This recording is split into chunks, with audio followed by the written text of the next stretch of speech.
नमस्ते मित्रों। मेरा नाम जयवंत पंड्या है। मैं गुजरात का एक पत्रकार, लेखक और राजकीय विश्लेषक हूँ।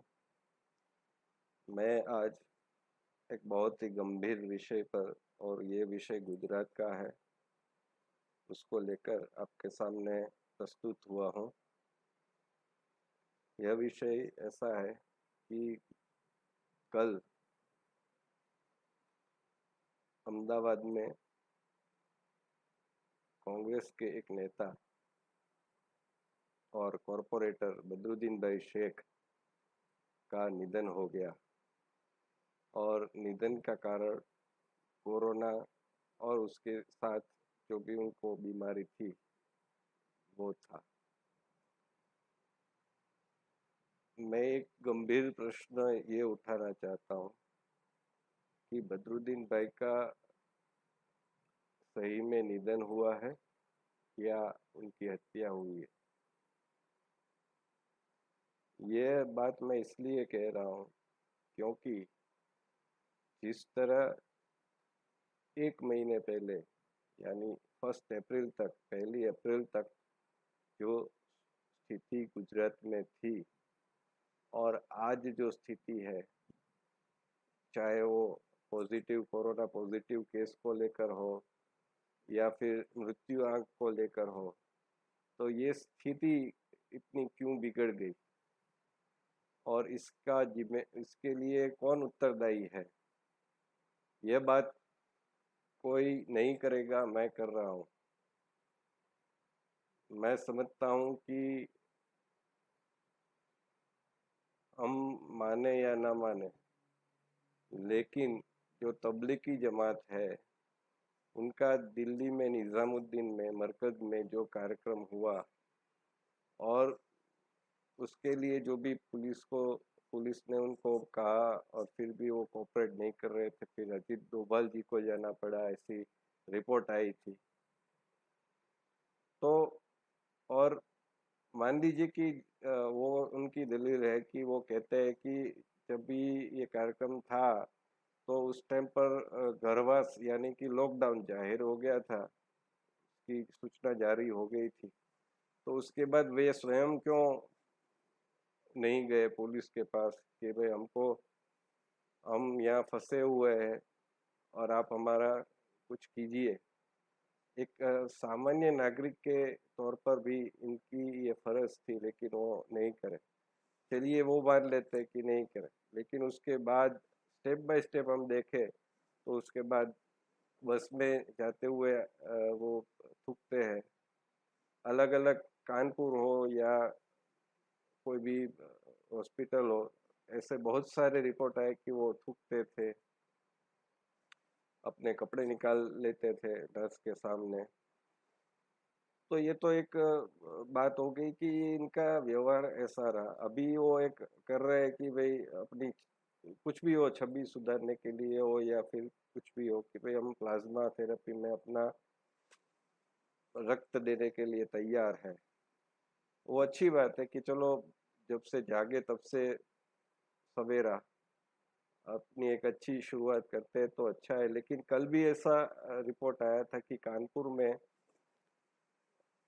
जो जमाती लोग हैं वो उनको बिल्कुल जैसे एक राजा को सुविधा दी जाती है वैसे 2 टाइम भोजन, नाश्ता, चाय पानी सब मिल रहा है, फिर भी वो थाली को लात मारते हैं और कहते हैं कि हमें नॉन वेजिटेरियन ही चाहिए। तो ये क्या आप होटल में आए हो? दूसरी बात, मैं जो बदरुद्दीन भाई की बात कर रहा था, तो गुजरात में भी स्थिति, जो दिल्ली के वहाँ से आए और जिन्होंने कार्यक्रम में भाग लिया था, वहां से यहाँ तक वो सब इतने आ गए और फिर बताया नहीं। और फिर इमरान भाई खेड़ा वाला हो, बदरुद्दीन भाई, वो सब ने अपनी तरफ से प्रयास किया, ऐसा नहीं कि प्रयास नहीं किया। लेकिन ये जो प्रयास हुए उसमें भी शुरुआत में काफी दिक्कतें आई और अभी भी आ रही है। और उल्टा क्या रिपोर्ट जा रहा है कि इंडियन एक्सप्रेस लिख रहा है कि अहमदाबाद सिविल में उनके साथ भेदभाव किया जा रहा है। तो बाहर ऐसी रिपोर्ट जा रही है कि जो सरकार है या सिविल हॉस्पिटल है वो भेदभाव कर रही है, लेकिन वास्तविक स्थिति क्या है? वास्तविक स्थिति ये है कि वो कोऑपरेट नहीं कर रहे। सिविल हॉस्पिटल में तो यहाँ तक कि उनको जो भी मतलब अभी रमजान महीना पवित्र मास चल रहा है, तो पूरे का पूरा जो भी उनकी जो हिसाब से जो चाहिए होता है, खजूर दूध वो सब उनको सुविधा दी जा रही है, उनको नमाज पढ़ने की सुविधा दी जा रही है। तो क्या जैन लोग हैं उनका भी तप वगैरह चल रहा होता है, तो उनको भी ऐसी सुविधा दी जा रही है क्या? तो ये भेदभाव दरअसल किसके साथ हो रहा है वास्तविक रूप से, ये हमको समझना होगा। और दूसरी बात ये है कि ये सिर्फ भारत में ही हो रहा है ऐसा नहीं है, पाकिस्तान में भी आज ही CNN का रिपोर्ट है, सॉरी कल का था, कि पाकिस्तान में भी जो वहाँ के मेडिकल निष्णात है, विशेषज्ञ है, वो ऐसे समझ रहे हैं कि वो कह रहे हैं कि जो मौलवी है वो कोऑपरेट नहीं कर रहे, और इसके कारण मस्जिद भी दमादम चल रही है। तो इसके कारण का कोरोना का जो स्प्रेड है वो बढ़ रहा है, उसका प्रसार बढ़ रहा है। तो ये पाकिस्तान में भी स्थिति ऐसी, इंडोनेशिया में, मलेशिया में स्थिति ऐसी है। और दूसरी तरफ आप देखिए कि सऊदी अरेबिया है, तो वो पूरे के पूरा मक्के में लॉकडाउन किया हुआ है, मस्जिद में नहीं जाने दे रहे हैं। तो वहाँ जो जिसको मुसलमान ऐसा मानते हैं कि पवित्र शहर है, जहाँ पवित्र देश है, जिसको अनुसरण सब करते हैं, वहाँ पर ये स्थिति है, तो हमारे यहाँ ऐसी स्थिति क्यों है? और इसके लिए कौन उत्तरदायी है? मेरा प्रश्न फिर से वही आ जाता है, इसके लिए उत्तरदायी कौन है? तो जो गांधी जी ने शुरू किया था खिलाफत आंदोलन यहाँ पर भारत में, और उसके बाद एक कट्टर जो कट्टरतावाद है, इस्लामिक कट्टरतावाद, उनको जो भी छूट दी गई, वंदे मातरम आधा काट दिया गया, फिर भी आज कई कट्टर लोग हैं वो वंदे मातरम तो गाते ही नहीं है। तो जो एक के बाद एक छूट दी गई, उनका पर्सनल लॉ अलग, हिंदू का आ गया कि हिंदू कोड बिल आ गया, लेकिन मुसलमान का नहीं आया, और ट्रिपल तलाक के नाम पर आज भी अभी तक चलता रहा था। तो एक सुधार की जो अंदरूनी सुधार की एक जो भीतर का आंतरिक सुधार होता है, वो सुधार नहीं हो पाया। और जो Saudi Arabia, UAE, even Pakistan है, उस सब देशों में जो ट्रिपल तलाक प्रतिबंधित था, 3 तलाक, तो हमारे यहाँ चालू था। क्यों? क्योंकि एक वोट बैंक, एक आप कुछ 10, 20, 50 मौलवी को पकड़ लीजिए और फतवा उसके पास से आप प्रकाशित करवा लीजिए, और वो कहेंगे उसको ही मत दिया जाएगा, और पढ़ेगा नहीं मुसलमान, सामान्य मुसलमान तो पढ़ेगा नहीं, तो और पढ़ेगा तो भी मस्जिद मदरसे में जाना जरूरी आवश्यक है। तो वहाँ पर भी जो मतलब वो भी पारदर्शक नहीं है, तो वहाँ जो भी बोला जाता है तो वो एक ऐसा बोला जाता है कि जो देश की मुख्य धारा है उसमें मुसलमान को जो अ, शामिल नहीं करता है।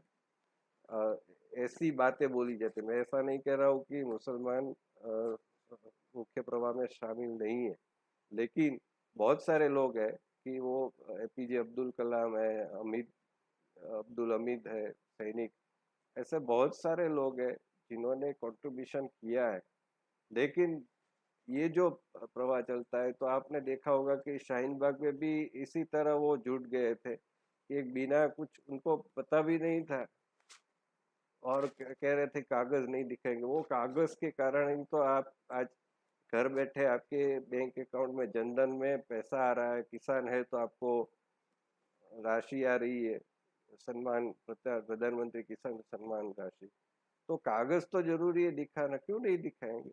तो ये जो मेरा कहने का अर्थ ये है कि इस्लामिक कट्टरवाद को गांधी जी ने एक सपोर्ट दिया। उनको ये सोच थी कि मुसलमान के साथ लेने से स्वतंत्रता आंदोलन अच्छी तरह चलेगा, लेकिन ये उनकी सोच, मैं ऐसा मानता हूँ कि वो गलत थी। क्यों? क्योंकि मुसलमान तो पहले भी 1857 में जो प्रथम स्वतंत्रता संग्राम हुआ, तो उसमें भी मुसलमान तो साथ ही थे, वो लड़े ही थे। तो वो जरूरत ही नहीं थी, वो आवश्यकता ही नहीं थी ऐसा कुछ कट्टरतावाद को समर्थन देने की। वो तुर्की में खलीफा, उसका शासन गया, तो उसकी यहाँ क्या जरूरत है। और फिर मोपला जो राइट्स हुए या स्वामी श्रद्धानंद की हत्या हुई, तो वो सब में चुपचाप रहने का ऐसा जो होता गया। और स्वतंत्रता मिलने के बाद भी मैंने जैसे कहा कि हिंदू कोड बिल आ गया, लेकिन मुसलमान का ऐसा कोई बिल नहीं आया। तो इसके कारण और जैसे ट्रिपल तलाक का शाहबानो केस में एक आदेश आ गया सुप्रीम कोर्ट का, तो फिर भी उसको पलट दिया, क्यों, कट्टर मुसलमानों को खुश करने का था, चाहे वो मुसलमान महिला के साथ क्यों अन्याय ना हो। तो उसके कारण राजीव जी के जमाने में संसद ने क्योंकि उनके पास बहुमत था, तो बहुमत के बल पर पूरा आदेश पलट दिया, सैतानिक वर्सेस पर प्रतिबंध लगा दिया गया। तो ऐसी ऐसी बातें होती गई कि एक एक मतलब आप देख लीजिए कि रास्ते पर नमाज पढ़ना, रेलवे ट्रैक पर नमाज पढ़ना, फिर एयरपोर्ट पर नमाज पढ़ना, वो सब मतलब इतना सारा। तो उसके बाद उसके प्रतिकार में एक हिंदुत्व का उफान आया कि भाई वो रास्ते पर जो नमाज पढ़ सकते हैं, तो हम क्यों महाआरती नहीं करें। तो ये जो मतलब ये कट्टरतावाद, इस्लामिक कट्टरतावाद के विरुद्ध में ये इतना आता गया कि अभी आप कह रहे कि यार रोज हिंदू मुसलमान हो रहा है, हिंदू मुसलमान हो रहा है, लेकिन क्यों हो रहा है ये कोई नहीं देखता। तो ये जो कट्टरतावाद को कांग्रेस शासन, फिर जनता दल हो या फिर राष्ट्रीय जनता दल हो, ममता बनर्जी हो, अखिलेश यादव की समाजवादी पार्टी हो, कोई भी मतलब डीएम के हो, सब जो है, तो उनके कारण ये कट्टरतावाद आगे आगे आगे इतना बढ़ता गया कि आज हम स्थिति ये देख रहे हैं कि वो अपना स्वयं का कुछ जो कल्याण है वो नहीं देख रहे कि कोरोना के कारण हम तो खतरे में पड़ ही सकते हैं, लेकिन उसके साथ हमारा परिवार भी, उसको भी हानि पहुंच सकती है। और ये ऐसी बातें चलाई गई कि ये तो षड्यंत्र है, मोदी का षड्यंत्र है। और यहाँ पर ही नहीं, पाकिस्तान में भी ऐसा चलाया गया कि ये कोई ऐसा कुछ नहीं है, और आप नमाज पढ़िए, उसमें कुछ नहीं होने वाला, मस्जिद में आइए, और लाउड स्पीकर भी रखना है। तो ये क्या बात हो गई, सुप्रीम कोर्ट का आदेश है।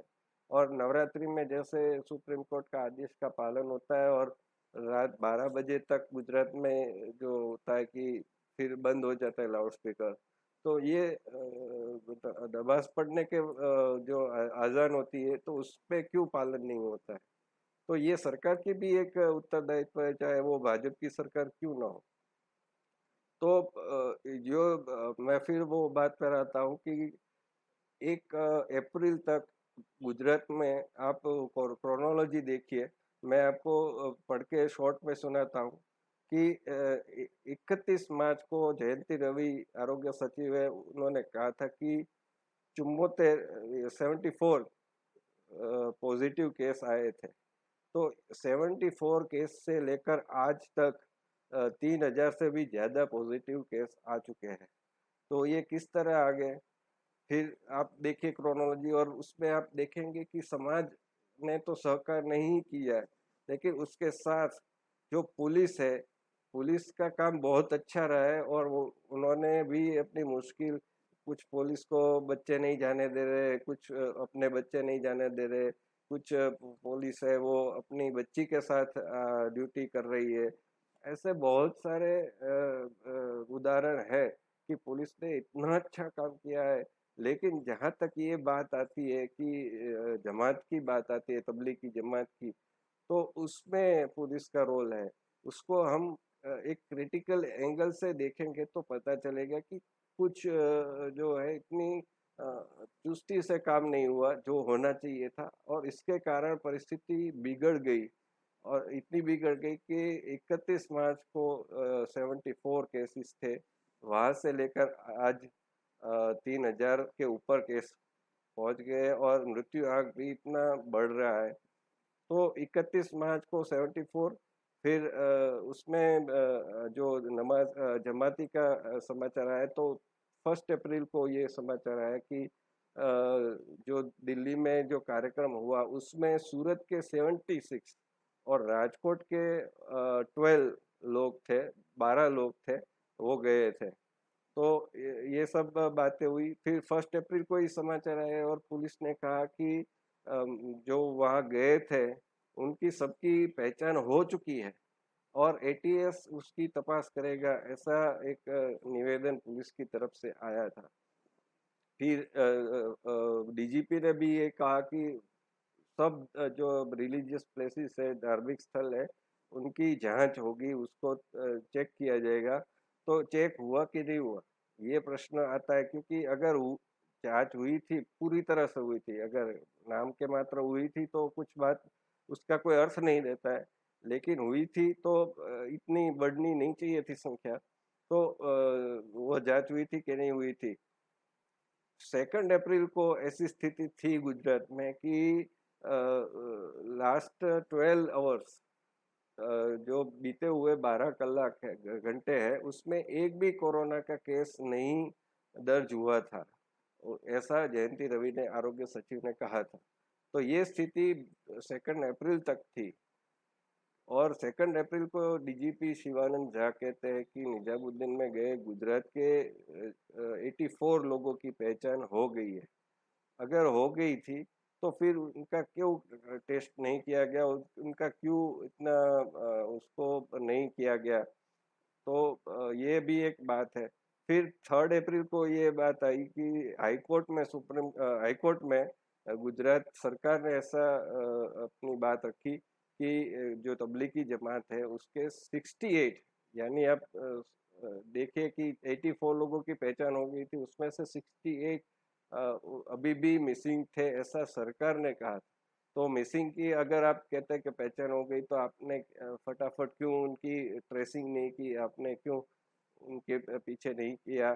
तो 68 लोग मिसिंग थे, तो वो देखिए कि एक व्यक्ति है कितने लोगों को जैसे कहते हैं कि सुपर स्प्रेडर, तो एक व्यक्ति कितने लोगों को कोरोना का जो इन्फेक्शन कर सकता है।